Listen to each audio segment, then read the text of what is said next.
Shabbat Shalom to all my friends in SW3 and beyond. This Shabbos is Boy, the last 3 plagues that God places on the Egyptians, culminating in the killing of the firstborn.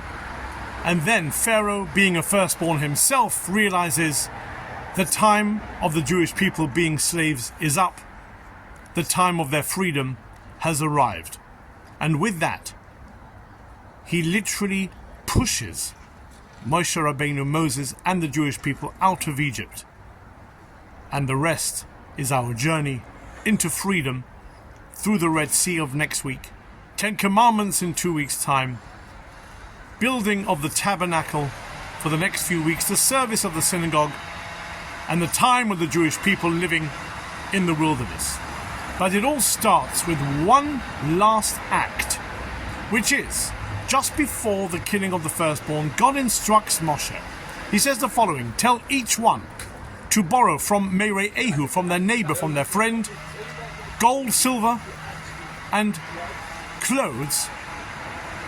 And then after the beginning of the curse, the plague of the firstborn, the verse says the Jewish people went and they borrowed from the Egyptians gold, silver, and clothes. The problem is, God instructed them to borrow from their friends. And now the verse tells us that they borrowed it from the Egyptians. How come?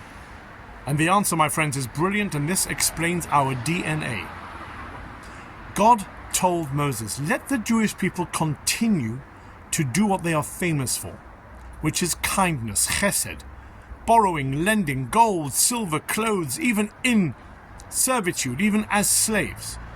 Because if the people living around the Jewish people see this element, this humanity, if they see this lifestyle of kindness, it rubs off.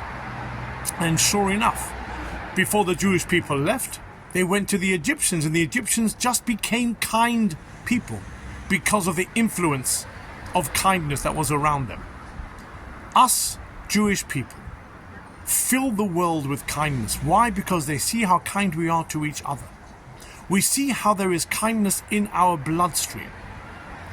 Hopefully, that through our kindness in the world becomes a kinder place. It's a long shot, but it will work with God's help. Good Shabbos.